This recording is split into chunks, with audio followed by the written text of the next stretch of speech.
Berpindah slide-nya. Berpindah. Oke. Sirkulasi koroner yaitu sirkulasi di darah, di mana pembuluh darah pada otot-otot jantung ya, atau pada miokardium ya. Jadi ini sirkulasi pada otot-otot jantung. Jadi ada dua, arteri dan vena ya. Arterinya namanya arteri koroner, venanya namanya vena cordis atau vena cardia ya. Oke, jadi berbeda arteri dan venanya ya namanya. Oke. Perkembangan daripada arteri koroner ya, dimulai dari pergerakan proepikardial organ ya. Pergerakan proepikardial organ ini adalah asal mulanya selnya ya. Kemudian proepikardial organ ini bergerak ya, dan ke arah jantung ya. Nah, kemudian nanti membentuk epikardium ya, lapisan-lapisan jantung ya, epikardium, miokardium ya.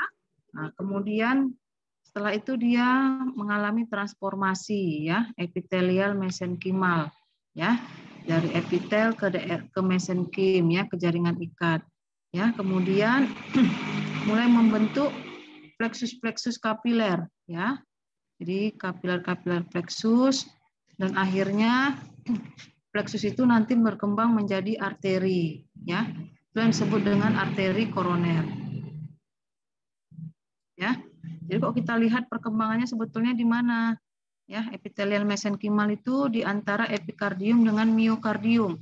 Ya, jadi di lapisan dinding jantung yang luar dan di otot-otot jantungnya itu sendiri. Jadi kalau kita lihat ini ya, dia bermigrasi dari epikardium menuju ke miokardium ya, membentuk plexus dan akhirnya terbentuklah arteri koroner yang sempurna di otot-otot miokardium jantung ya. Oke. Arteri koroner yang normal itu berasal dari cabang pertama aorta ya. Jadi aorta itu adalah darah yang mau mengalirkan ke seluruh tubuh yang dipompa dari ventrikel sebelah kiri ya. Jadi sebelum ke seluruh tubuh dia akan memberikan cabang pertama ke arteri koroner ya.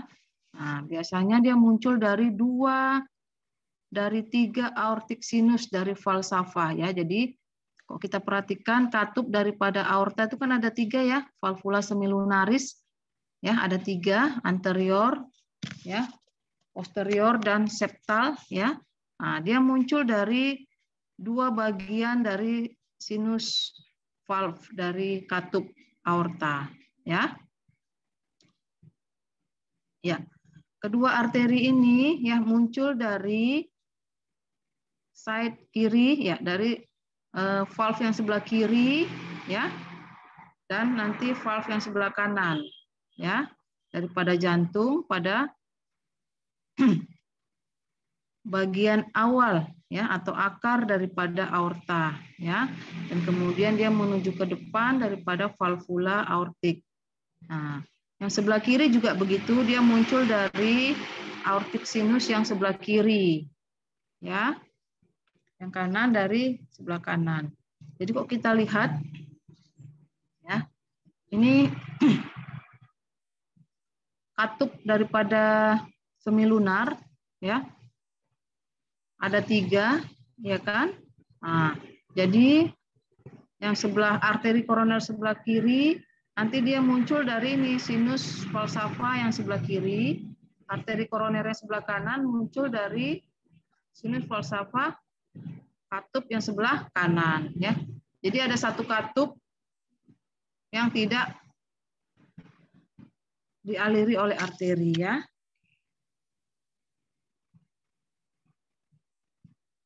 Ya, kalau kita perhatikan ini aorta, ini pangkal daripada aorta atau bulbus aorta ya. Ini katupnya, kelihatan ya, katupnya ada 3 ya. Yang sebelah kanan nanti muncullah arteri koroner kanan, yang sebelah kiri muncullah arteri koroner sebelah kiri ya. Oke.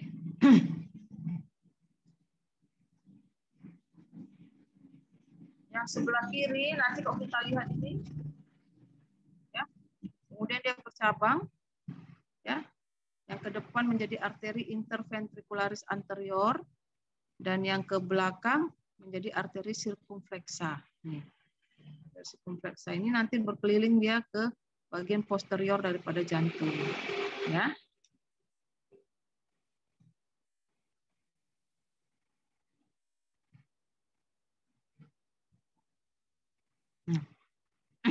Jadi kalau kita perhatikan ini dia tadi ya dibuka bagian atas dari permukaan atas kita nampak ini valvula yang kanan, ini valvula yang kiri, ini valvula yang kanan, ini valvula yang tidak ada sinus, yang tidak ada arteri koronernya. Nah, disebut non koroner aortic sinus ya, ini non koroner aortic sinus.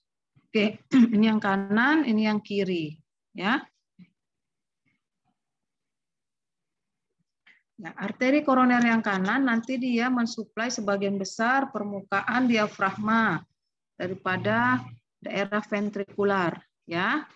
Nah, nanti kemudian dia dibatasi dari aortic sinus koroner yang kanan, ya, pada bagian atas daripada permukaan anterior kanan dari dasar atau bulbus aorta, ya.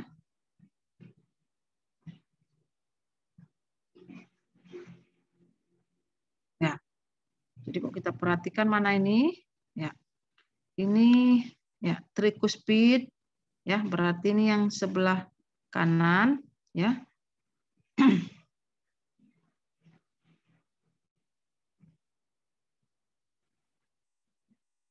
Ya, ini arteri yang sebelah kanan, kalau kita lihat, ya, ini cabang-cabangnya nanti ya.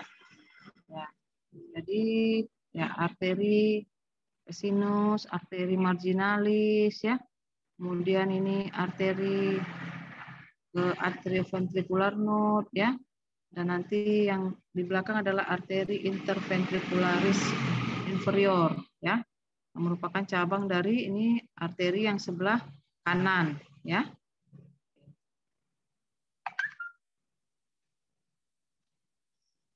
Ya.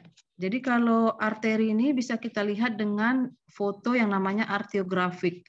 Arteriogram ini dilihat jika kita memasukkan zat kontras ke dalam pembuluh darah. Ya, jadi di pembuluh darahnya kita alirkan zat kontras, maka zat kontras itu akan mengisi pembuluh-pembuluh darah. Nah, dan ini bisa kita lihat apakah ada sumbatan atau ada pelebaran dari pembuluh darah, bisa terlihat alirannya. Karena sudah terisi dengan zat kontras, dia akan berwarna lebih gelap, ya, jika dilihat dari filmnya, ya, dibandingkan daerah lain karena sudah terisi zat kontras. Jadi ini normal arteri koroner yang sebelah kanan, ya, ini dia. Oke, kemudian nanti dia ke belakang, ya, berputar ke belakang di daerah pinggirnya ini menjadi arteri marginalis, ya. Kemudian ke belakang nanti dia menjadi arteri interventricularis posterior belakang. Itu adalah cabang daripada arteri koroner yang sebelah kanan, ya. Ini untuk daerah ventricle kanan sebelah belakang, ya, arteri interventricularis posterior. Oke. Ini secara normal ya gambarannya, cabang-cabangnya. Kemudian arteri koroner sebelah kiri, ya ini muncul dari sinus aortik yang sebelah kiri, ya. Dia biasanya lebih panjang ya, 1-2 cm pada dewasa. Kemudian dia bercabang dua menjadi arteri circumflexa dan arteri interventricularis anterior, ya. Dua arteri ini, arteri mana? Arteri circumflexa, tadi cabang daripada arteri koroner kiri, yaitu arteri circumflexa dan arteri interventricularis anterior, ya, kedua arteri ini bersama-sama dengan arteri koroner kanan, ya, itulah yang kita sebut dengan 3 arteri 3 vessel coronary arterial. 3 pembuluh darah arteri koroner yang penting, ya, yang esensial atau yang utama, ya. Jadi dari arteri koroner kanan dan arteri koroner sebelah kiri yang bercabang menjadi sirkumpleksa dan interventricularis anterior. Itulah yang merupakan arteri utama, ya, pada pembuluh darah koroner. Oke. Ya. Arteri koroner sebelah kiri ini nanti dia mensuplai sebagian besar miokardium, ya, termasuk sebagian besar ventrikel kiri, septum ventricle, ya, muscular septum ventricle, ya, dan superolateral papillary muscle, ya, dan otot-otot musculus papillary, ya, pada daerah mitral valve, ya. Dan dia juga memberikan cabang ke atrium sebelah kiri. Dan terkadang, ya, pada beberapa populasi juga dia mensuplai ke daerah sinus node, ya, ke daerah sinus node.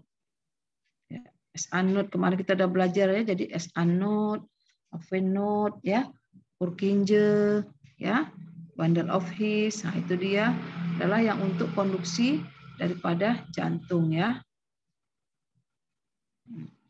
Jadi kalau kita lihat ini gambarannya, ya, ini adalah aorta, ya, ini adalah arteri koroner yang sebelah kiri bercabang 2, yang ke depan arteri interventricularis anterior, yang ke belakang arteri sirkumpleksa, ya.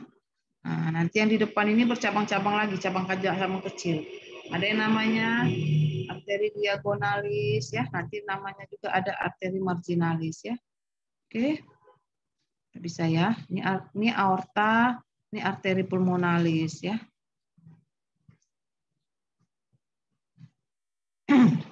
Ya, ini juga tadi, ya. Kita lihat ini arteri interventricularis anteriornya, ya, yang cabang ke depan dari sirkumpleksa, ya, cabang dari arteri koroner sebelah kiri. Oke, lebih jelas kita lihat ini dia interventricularis anterior, sirkumpleksa. Nanti cabang-cabang dari sirkumpleksa ada marginal dan diagonal, ya. Ini juga bisa dilihat dengan arteriografi, ya. Nah, gambarnya namanya arteriogram, ya. Ini bisa kita lihat gambarannya, ya.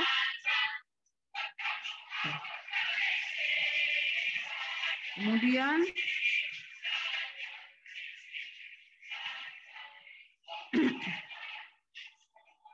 ya, arteri koroner sebelah kanan ini tadi cabang-cabangnya, ya. Cabang yang terbesar adalah yang penting di belakang ramus interventricularis posterior, ya. Ini ramus interventricularis posterior. Cabang-cabang kecilnya ke ramus sinoatrial, ramus nodi atrioventricular, dan ramus marginalis, ya. Sementara cabang dari arteri koroner sebelah kiri ada 2 yang penting, yaitu ramus interventricularis anterior dan ramus sirkumpleksa, ya. Mana ramus sirkumpleksa bercabang 2, ramus diagonal dengan ramus marginalis. Dan ramus interventricularis anterior dia bercabang 2, ramus diagonal dan ramus perforantes, ya.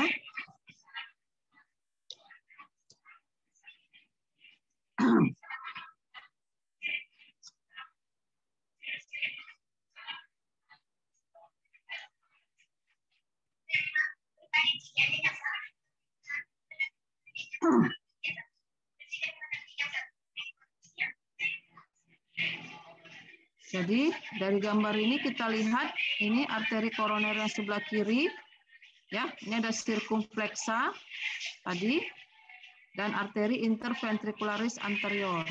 Sementara yang sebelah kanan cabang yang utamanya tadi adalah arteri descending posterior, ya, atau arteri interventricularis yang posterior.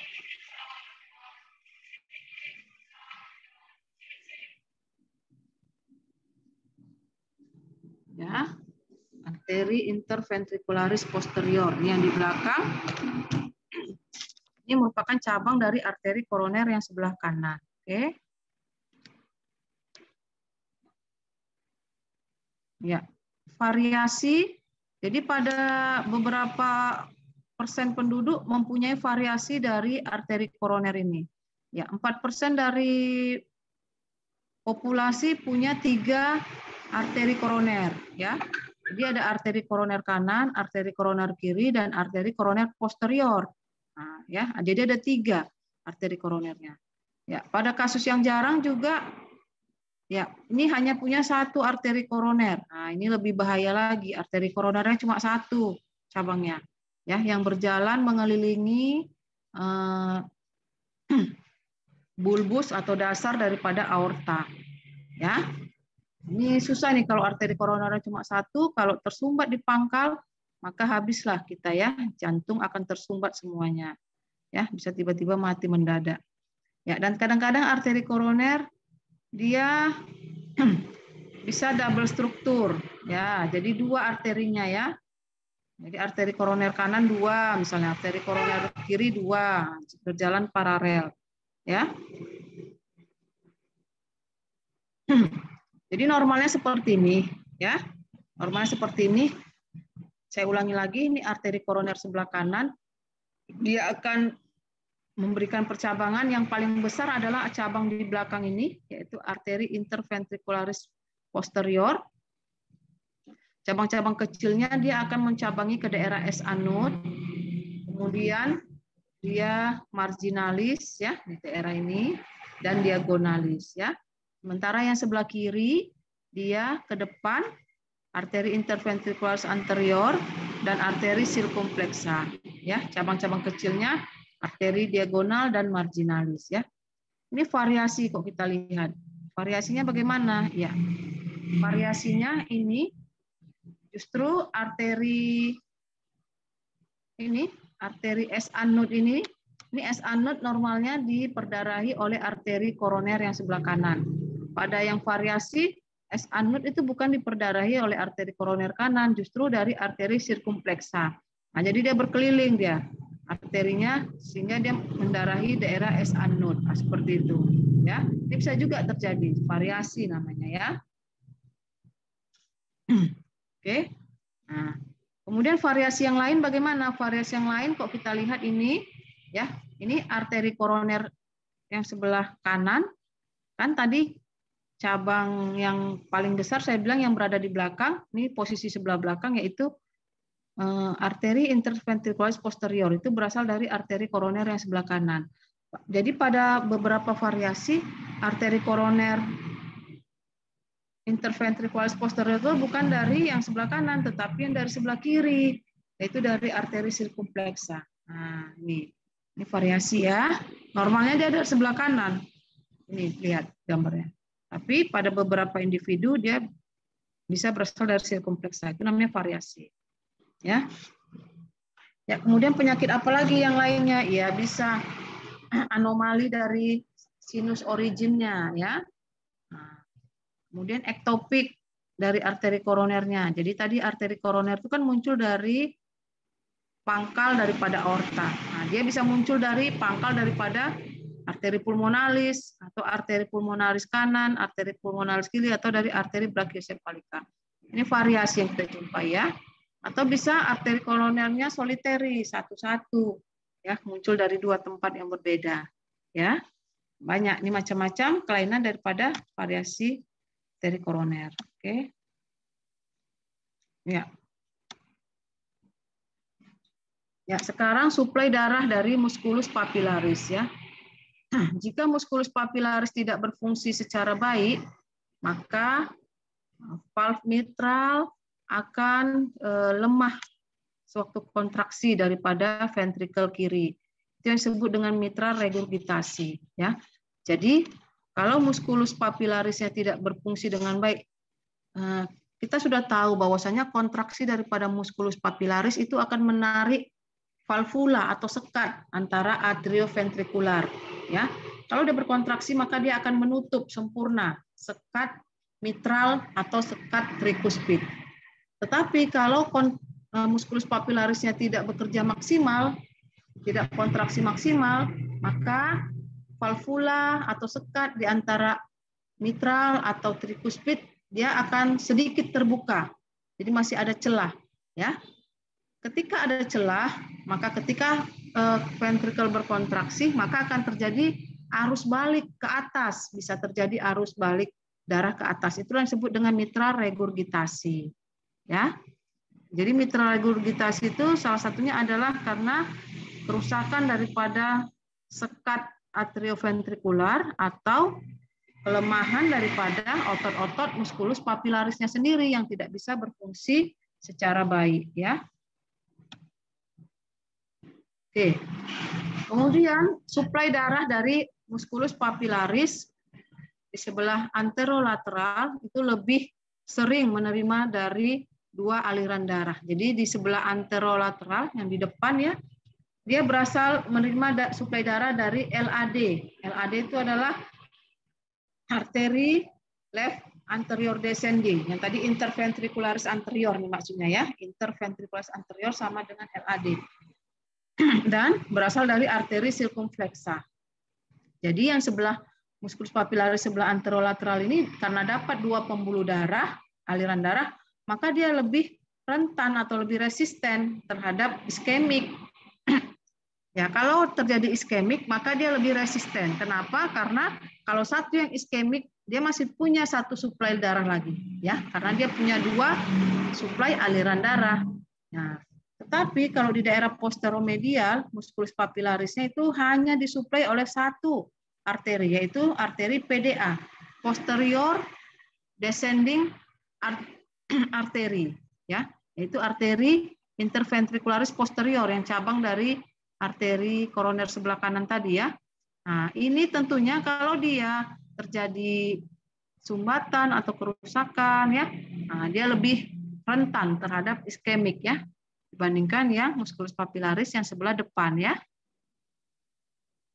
Oke, jadi biasanya pada penyakit-penyakit infak itu menyerang daripada muskulus papilaris posteromedial, ya, dibandingkan dengan anterolateral. Oke. Bisa Dek diikuti, Dek, sampai sini, Dek? Bisa, Dok. Oke. Kemudian kita cerita anastomosis. Anastomosis itu adalah ada hubungan N arteri, ujung-ujung arteri satu dengan yang lainnya, ya.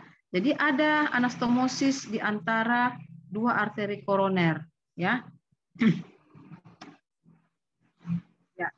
Pada pembuluh darah jantung dijumpai 3 anastomosis, yaitu pertama adalah cabang dari LAD, ya.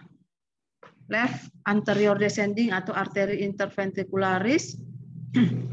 Dia yang berasal dari arteri koroner sebelah kiri akan berjoin, ya, akan bergabung dengan cabang daripada arteri interventricularis posterior yang merupakan cabang dari arteri koroner sebelah kanan. Di mana dia beranastomosis? Di interventricular groove, ya, di sulcus interventricular, ya. Jadi kan arteri LAD itu kan berasal dari depan, ya, dari depan ke bawah, sementara yang posterior itu dari belakang ke bawah. Nah, jadi jumpa di bagian bawah, ujung daripada LAD jumpa dengan PDA. Nah, gitu, ya. Itulah anastomosisnya terjadi di interventricular groove. Kemudian yang kedua, anastomosis antara apa? Antara arteri circumflexa dengan arteri koroner yang sebelah kanan. Nah, jadi kok kita lihat, kalau kamu bayangkan arteri circumflexa itu yang sebelah kiri yang menuju ke belakang, yang mengelilingi dia. Kalau arteri interventrikular, yang arteri koroner kanan, dia juga dari kanan, ya, mau ke belakang juga. Nah, jadi orang tuh jumpa di belakang, di atrioventricular groove namanya, ya, di antara arteri dan ventricular groove. Kemudian anastomosis antara cabang-cabang septal dari kedua arteri. Jumpanya di mana? Di interventricular septum, ya. Ya, jadi kalau kita lihat, mungkin ini gambaran yang, bentar ya, saya kasih gambaran yang bagus. Nah, ini ya, nih contohnya. Tadi, jadi ada 3 anastomosis antara arteri interventricularis anterior ini dengan arteri interventricularis posterior yang ini. Nah, ini ujung antara yang belakang ini dengan yang depan ini bersatu. Nah, itu namanya anastomosis. Di mana terjadinya ini? Di interventricular groove, ini namanya ya. Di sulcus interventricularis ya. Itu yang pertama anastomosis. Yang kedua, terjadi anastomosis antara arteri sirkumpleksa nih, belakang nanti dia, dan arteri koroner sebelah kanan, juga jumporan ini di belakang. Itu di mana? Di atrioventricular groove. Di belakang juga ada namanya antara atrium dengan ventricular, atrioventricular groove. Ya, kemudian mana lagi cabang yang ketiga anastomosisnya di antara cabang-cabang septal. Nah, jadi ini ya antara yang ini nanti jumpa dengan arteri yang ini, nah gitu, yang panjang ini, jadi panjang dia beranastomosis seperti itu ya. Nah, jadi itu 3 anastomosis daripada arteri koroner. Saya kira bisa dipahami. Bisa dipahami? Bisa, Dok. Bisa, Dok. Ya. Sekarang ada yang namanya arteri koroner dominans. Apa itu arteri koroner dominan? Yaitu arteri yang mensuplai PDA, posterior descending artery. Secara normal yang PDA ini berasal dari arteri koroner cabang mana nih? Kiri apa kanan tadi? Kanan, Dok. Iya, kanan ya. Jadi secara normal dia berasal dari arteri koroner kanan. Maka disebutlah yang normal itu right dominan atau dominan kanan. Nah, tapi ada juga variasi bahwasanya arteri koroner posterior itu tadi kan bisa juga berasal dari arteri sirkumpleksa, ya kan? Yang anomali tadi yang kita lihat gambarnya. Nah, kalau terjadi hal seperti itu namanya dominan sebelah kiri. Nah, itu ya. Nah, ada juga lagi variasi jika PDA ini dia disuplai oleh, ya jadi dia berasal dari arteri koroner kanan dan arteri sirkumpleksa. Jadi dua-dua dia. Arteri koroner kanan juga memberikan cabang ke PDA, arteri sirkumpleksa juga cabangnya ke PDA. Kalau pada kasus seperti ini itu namanya kodominan, ya. Nah, jadi yang normal itu yang mana, Dok? Yang normal itu sekitar 70% biasanya adalah right dominan. Nah, bahwasanya arteri interventricularis posterior atau arteri descending posterior itu berasal dari arteri koroner sebelah kanan. 20% kodominan dan hanya 10% yang left dominan. Ya. Oke. Bisa ya? Ya, Dok. Nah.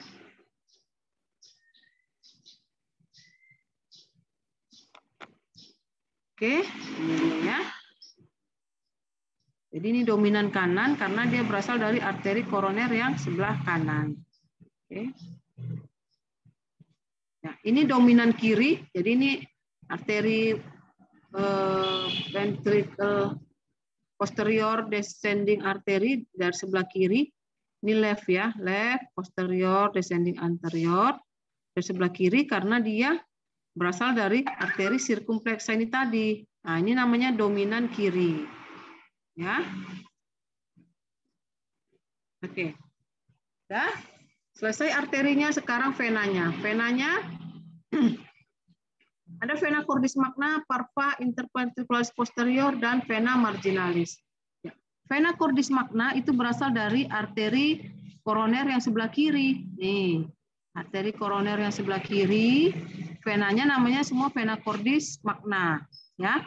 Sementara vena cordis parva itu berasal dari arteri koroner yang sebelah kanan. Ya, yang kanan lebih kecil. Ya, karena fungsinya juga dia lebih sedikit ya dibandingkan yang sebelah kiri. Sebelah kiri kan ke sirkulasi sistemik, sebelah kanan hanya ke sirkulasi pulmonal ya. Oke. Kemudian vena interventricularis posterior yang dari belakang tadi, yang cabang dari arteri koroner kanan. Nah, itu juga kita sebut arteri interventricularis posterior. Ya, oke. Kemudian arteri-arteri ini ya nanti masuknya kemana? Ke sinus coronarius. Sinus coronarius itu berada di belakang, ya, bagian dinding belakang, dan akhirnya nanti masuk ke atrium sebelah kanan. Ya.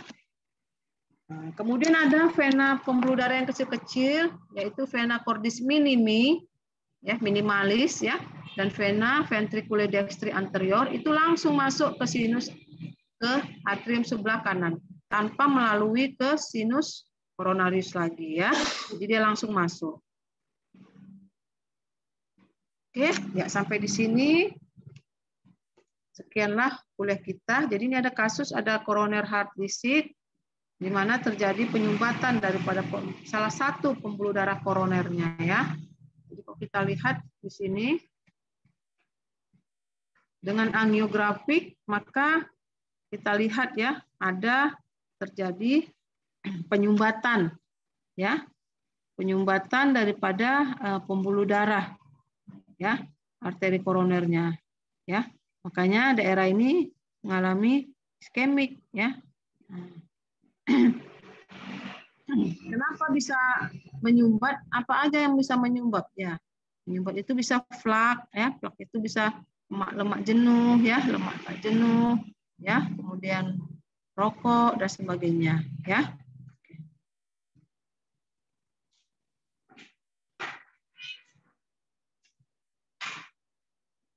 Oke, sampai di sini kira-kira ada yang ingin ditanyakan?